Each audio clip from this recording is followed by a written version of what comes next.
So we'll kick it off with the start of the Olympics, day zero, as some will say. The opening sequence, which I don't know if you saw any of it or at all. I don't know if you caught any of it. Okay, Nope. so it was cool. There was actually some pretty cool things going on as far as, obviously you have each country coming out representing themselves, in their, own fashion, performing, whatever kind of ceremonial dances, presentations, whatever they kind of do to present their country and their pride in their country. So there's a lot of things like that happening, which was really cool to see, of course, and is always fun to watch, because you learn something every time you watch it. Then they had a cool drone display, which is now becoming a, must in all Olympic type of things, or big, event settings.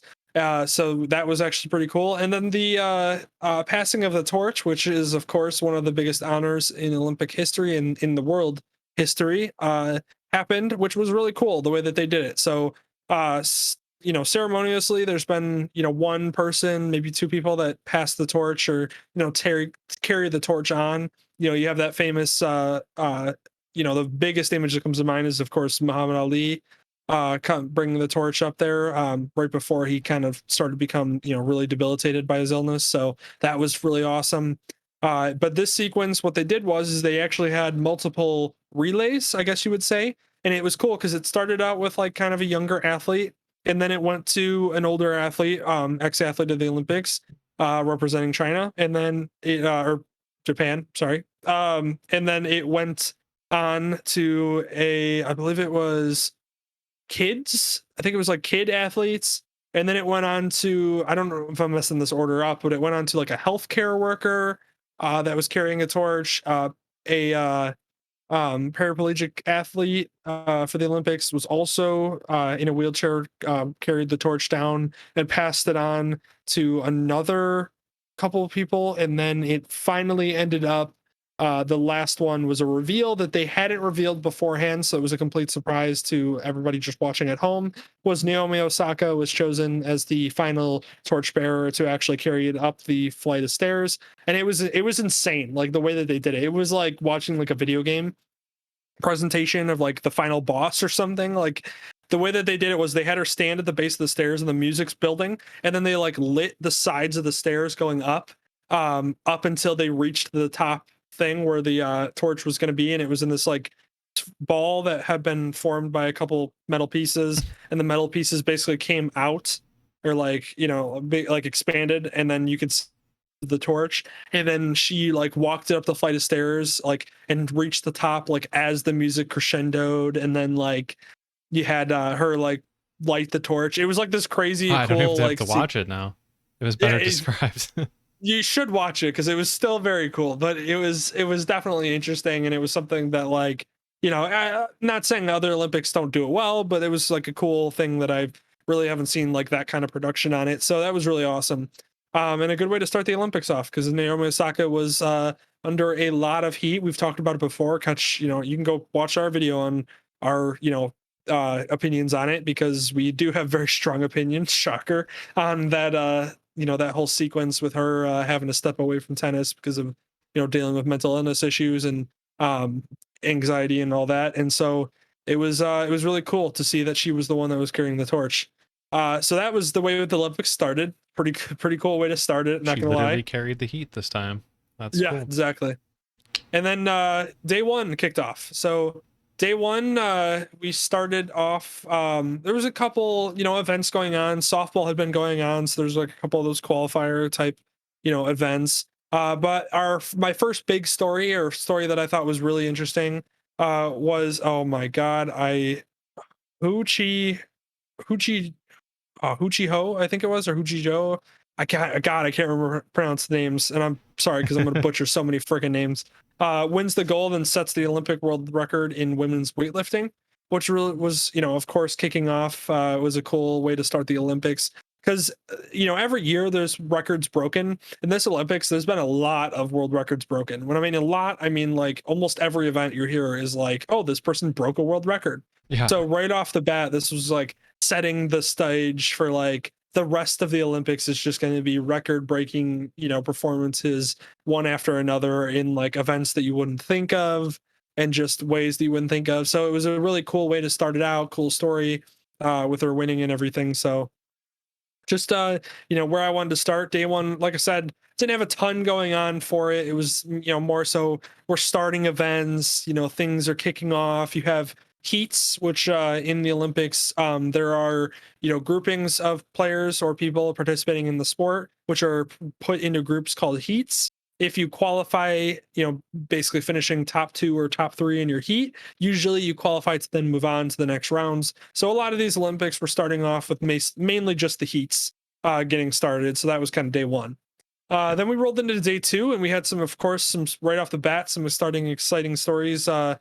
Khalees and Litherland win the gold and silver in the men's 400-meter medley. That was the first 2 Olympic gold medal, or first 2 Olympic medals this year for us in the United States. So kicking it off well with a gold and a silver in the same event, which is of course something awesome. And those 2 guys would actually pop up again a little bit later. Callis, I think is his name. This I is had gonna a be my favorite pretty part. Is just you announcing the names oh out of god, yeah, anything. just There's so we're many gonna good ones. have a clip of this. I would love for us to at some point when we've become a lot bigger, and hopefully we will then have just a compilation of from the start of the podcast to the latest episode of me just trying to pronounce names, because that's what it's going to be.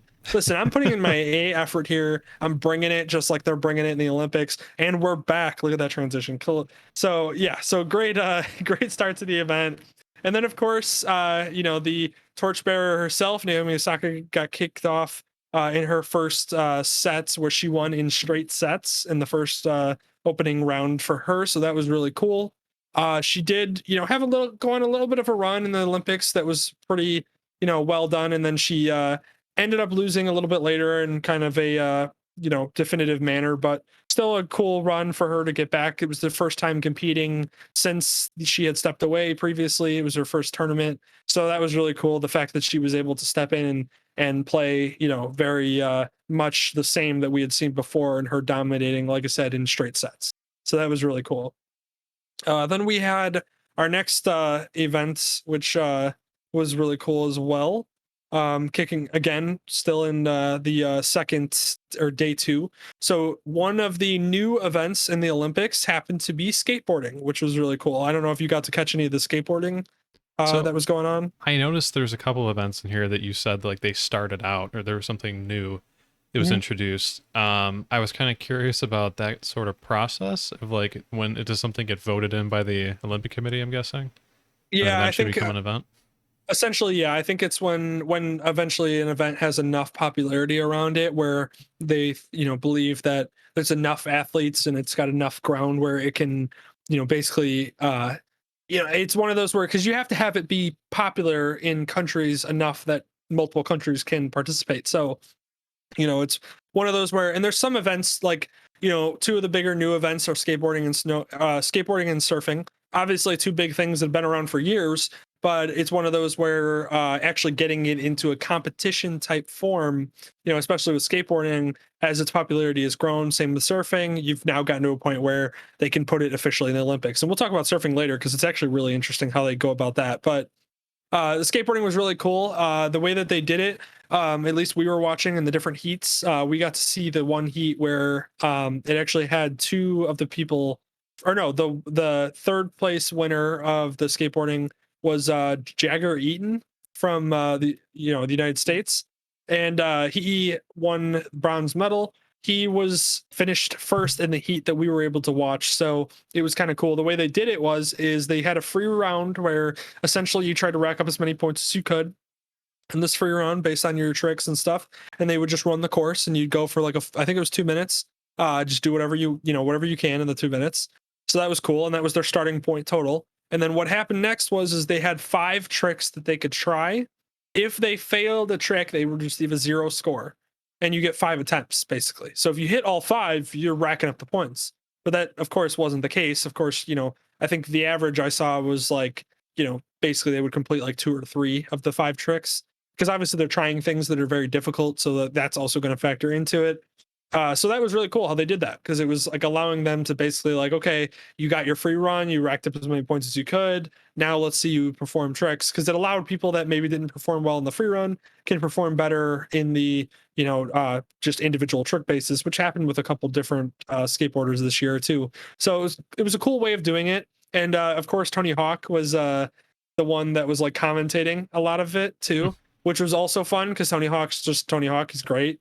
One of my favorites though was, I can't remember what skater it was, but it was in the heat that we were watching with Jagger Eaton, and essentially the guy went to go do a trick and he did it and it looked pretty cool. Of course, me and Alyssa, knowing nothing about the skateboarding realm of the world, we're like, oh, that trick was pretty cool. And like Tony Hawk was like, wow, I can't believe that's even a trick. Like I can't even believe that's even considered a trick in this Olympics. Like that's, I mean, the difficulty level, that should just not be something you see in this competition. And I was like, man, Tony just went in on this guy. It's like, holy cow, he just ripped this man's heart out and then just ran over it with the skateboard.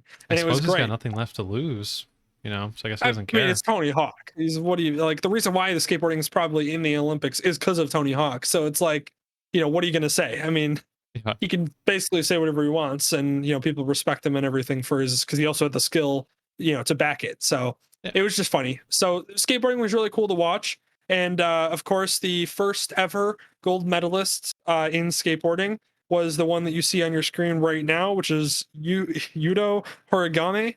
I believe I actually pronounced that pretty well. That was good. Look at me.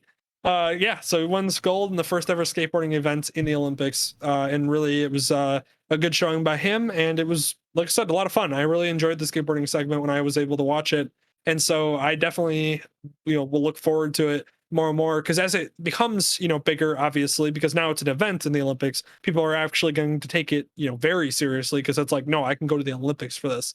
So it'll be fun to see people in the future continue to kind of progress, and the tricks get better and the skills get better. It's just gonna be so much fun to watch, I think, and a cool like new sport that they added, which I like a lot.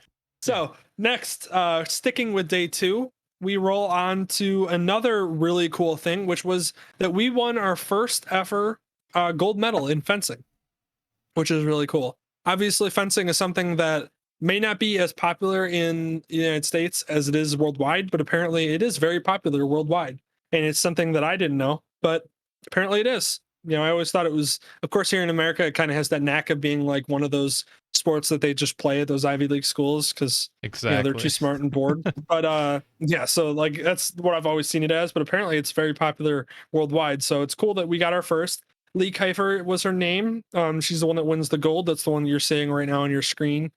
So yeah, so another highlight of day one, or day two, I'm sorry, which was really cool. And another one of those storylines where I'm like, of course, whenever somebody wins a gold in, for the first time ever for a country, let alone, in events, is awesome. So, right off the bat, that was something that I was like, ooh, gotta highlight that, because that's really cool. Especially because, like I said, fencing is again one of those sports that you don't readily think is going to be talked about, or like, I don't know, not like talked about, but just like something that would be popular in America. So the Yeah. fact that like an American finally won one is really cool. Yeah. No, I'm surprised. I didn't even know. Do you know who like was dominating it for the most part, or was it I one of those sports where it just kind of went back and forth between? Yeah, so in my very limited knowledge about what fencing is and in the sport itself, it looked like for the most part that the matches were close or very close, to the point where like you're maybe like, how tennis, like volleyball is like, oh, there's like 2 points, each team is trying to like finish for the game, the set match or whatever, or match point, whatever. I just butchered a bunch of words for volleyball. Sorry. Should have just let you And actually actually, say no, it, that was but good. I think that was fine. okay, so anyways, yeah, so it's something like that where I think they finished very close in points. So the margin of victory is very small, and so it's very cool that she ended up winning that. And then the next thing I wanted to highlight, which was a really shocker in the Olympics, because he was not somebody who was thought to be, in that top echelon of swimmers, or like one that was going to be a favorite. Because you know how they always have a couple favorites every year that they're like, listen, this person's been on fire, they're doing super well, let's see, they're probably going to perform well. And a lot of times it is the case, but in this case it was kind of cool because there was a newcomer, I believe he was 18 years old, Hafnawi, won for the oh man, Tunisia. I literally said it right Tunisia? earlier. Tunisia. Jeez, my God. Just drink a little bit more on that one. Holy crap. Oh, I knew that one. That makes me feel good. That's like one of the words I could pronounce. Okay. I just listened to a story on Tunisia too, so I'm like, I don't know why. Anyways, yeah, so Tunisia won their first ever gold in swimming, like any swimming event. And he won it 18 years old. And he was also an underdog. So, and he won it pretty convincingly. Like if you watch him, he was like, he definitely, it was one of those where it wasn't like a photo finish. Like it was like, oh yeah, he won. Yeah. So that was Jeez. really cool. 18? Thought, Dude. yeah, 18 years old. Dude, there's some young people in this Olympics that are winning. I'm pretty sure one of the skateboarders that won too, I believe the girl was like 13 or something like that. But What? there's just yeah, For dude, what? it's insane for skateboarding. She's allowed to compete even? I think so. I'm like pretty sure she did. All right, we need to So- cut this off at some point because, like, at what point is it an advantage to be a 13-year-old who's that small? Because, like, Yeah, in but theory, can't you do more?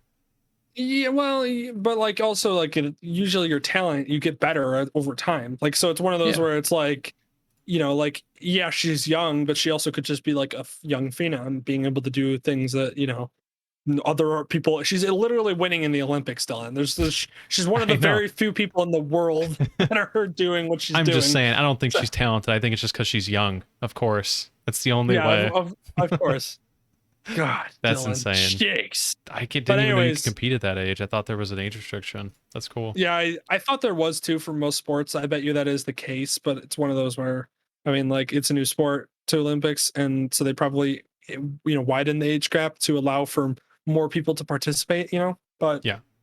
either way, yeah, 18 years old, it's crazy to literally win the first ever. There's a lot of firsts in this Olympics too, and there is a lot of that, obviously in every Olympics, but it was awesome. Oh God, yeah, we'll get to that in a minute. Don't worry, that is on the docket. We are going. By the way, if for Aaron out there, we're going day by day. So when that day comes, oh, you best believe we're going to talk about that because that was incredible. But anyways, to continue, then the last thing I wanted to talk about, which is really cool, is Anastasia Zolotic wins the first ever gold medal for the United States in Taekwondo, which is a lot of words I just said right there, which was I A nailed. lot of cool words. Yeah.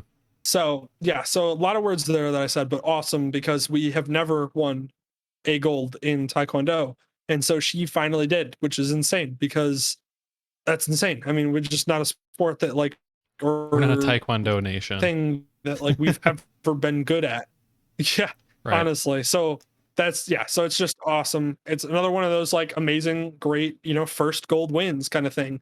And it's awesome for her. And I think she's been doing a couple interviews here since then, because of course she's like, the ruling the karate world and all that stuff. So that was really cool. So again, just one of those things where I just saw it and was like, this is something that needs to be talked about. So, and that kind of caps off my day 2 presentation. Those are the kind of things that if you missed any of the things that I just talked about from day 2, go back, check them out. Awesome. All of them great clips, great. It's always fun to watch the people celebrate, a win and everything, especially being that, the Olympics doesn't come around very often. So when you're able to, go for it.